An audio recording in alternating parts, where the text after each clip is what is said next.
સામે આવી રહ્યા છે કે સવારે 6 થી 8 સુધી 21 તાલુકાઓમાં અનરાધાર વરસાદ વરસ્યો છે। રાજ્યમાં મેઘ માહોલ યથાવત જોવા મળી રહ્યો છે।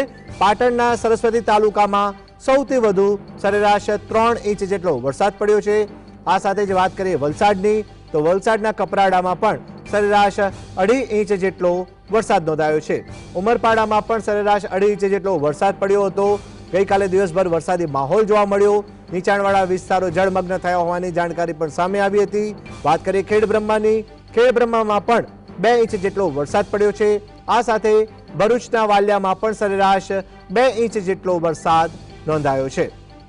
પંચમહાલના જાંબુઘોડાની વાત કરીએ તો પંચમહાલના જાંબુઘોડામાં પણ 2 ઇંચ વરસાદ નોંધાયો છે।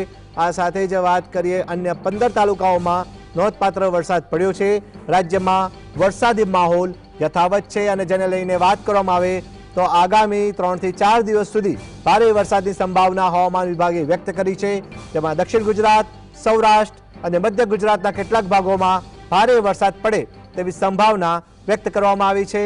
મેટ્રો સિટી અમદાવાદની વાત કરવામાં આવે તો અમદાવાદમાં વરસાદી માહોલ યથાવત જોવા મળી શકે છે।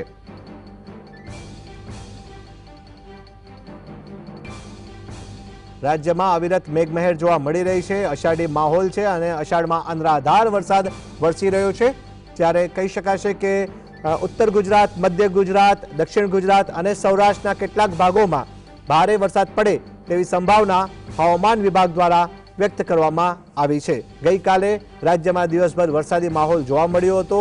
આજે પણ વાત કરવામાં આવે છે આજે વહેલી સવારથી જ વરસાદનું જોર યથાવત જોવા મળી રહ્યું છે અને તેને લઈને વિવિધ ભાગોમાં વહેલી સવારથી જ વરસાદ નોંધાયો છે। સવારે 6 થી 8 સુધી 21 તાલુકાઓમાં વરસાદ પડ્યો હતો।